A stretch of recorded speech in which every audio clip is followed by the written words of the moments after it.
After 3 days of contentious negotiations and name-calling, Congress voted to end a government shutdown Monday when Democrats agreed to trust the word of Majority Leader Mitch McConnell. President Trump signed the spending bill Monday evening.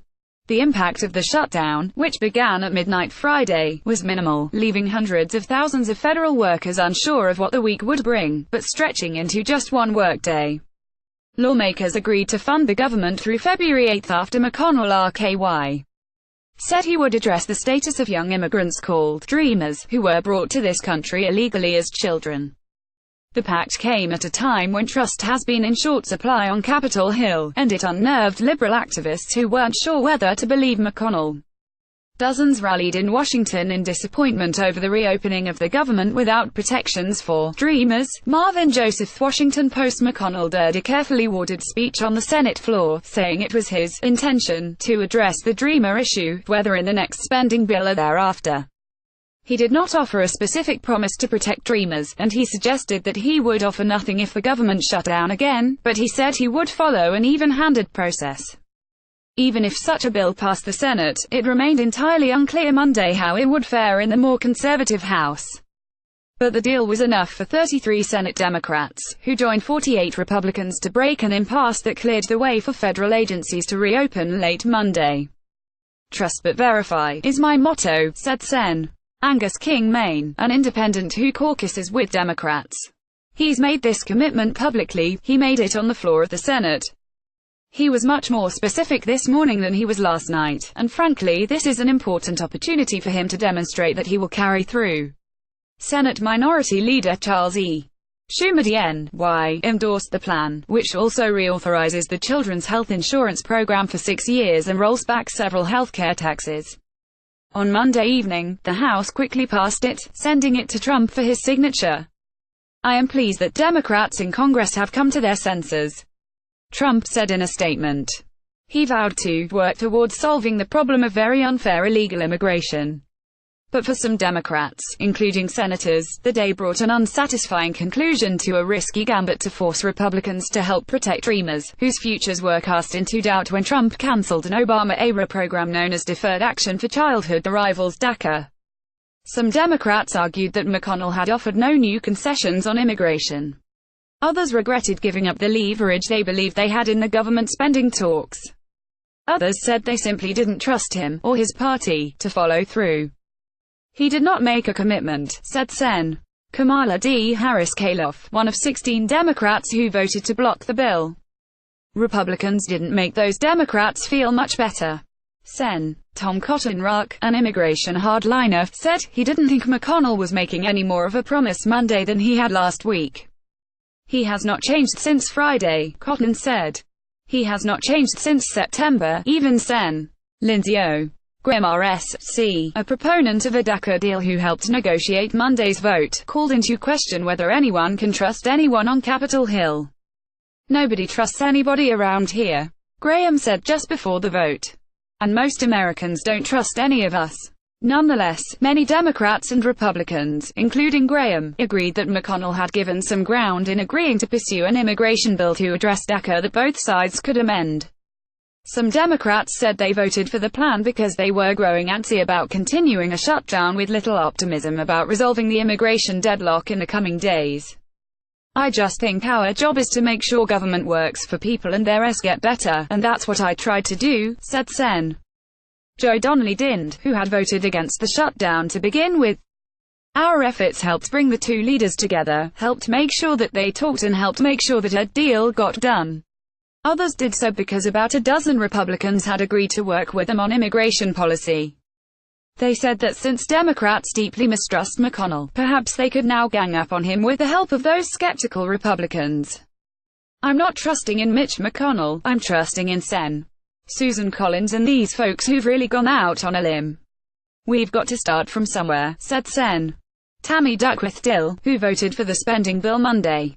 The deal, in the end, was to trade Democratic support for reopening the government for a commitment by Republicans to address the status of young undocumented immigrants in February, if not sooner. Since Collins R. Maine, Jeff Flake Rares, and Graham helped broker the agreement, with Flake and Graham shuttling between huddles with McConnell and Schumer for much of the weekend. During bipartisan meetings in Collins's office, senators used a device most commonly found in elementary school classrooms, a talking stick, to avoid unproductive crosstalk. They eventually switched to a basketball, according to Sen. Joe Manchin 3DW, VA, because it was easier to toss back and forth. After the vote, some liberal activists and lawmakers fired off news releases slamming the arrangement. One called it a vague promise. Another labeled it a fingers-crossed bargain. Angel Padilla, policy director of Indivisible, a group that promotes liberal grassroots advocacy, wondered why Democrats were taking McConnell at his word. For months, Democratic leadership has reassured Dreamers that Democrats would use all the leverage to get the DREAM Act done, Padilla lamented in a statement Monday. Indivisible groups will be paying attention and will remember who follows through on the commitments to Dreamers today. Trust between Republicans and Democrats has been eroding rapidly in recent weeks and months.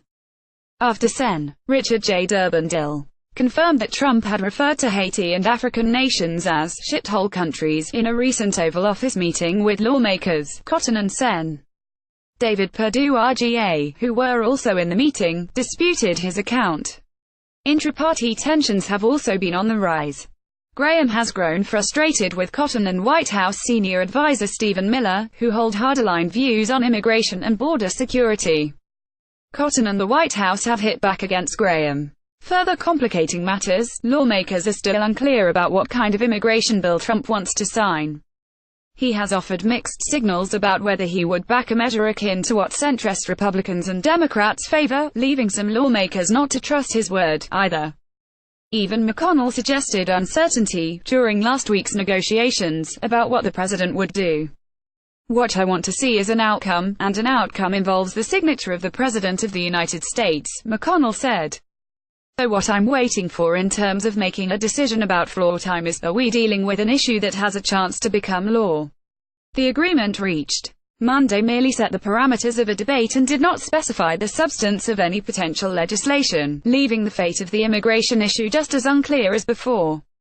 Multiple proposals to address the legal status of Dreamers have been introduced by Democrats and Republicans over the past year, including the DREAM Act, which would create ways for more than 1 million eligible Dreamers to apply for citizenship. Other versions of the bill would shrink the pool of eligibility. With the negotiations focused on the Senate, Trump remained on the sidelines for much of the past few days, intermittently interjecting on Twitter to criticize Democrats and press Republicans to change the rules of the Senate to make it easier to pass their bill if the standoff was not quickly resolved. The three-day stalemate exposed a growing rift between two groups of Democratic senators, those facing tough re-election campaigns in states Trump won and those courting liberal voters ahead of possible 2020 presidential bids. In addition to Harris, other potential White House contenders who voted against the bill included Sens.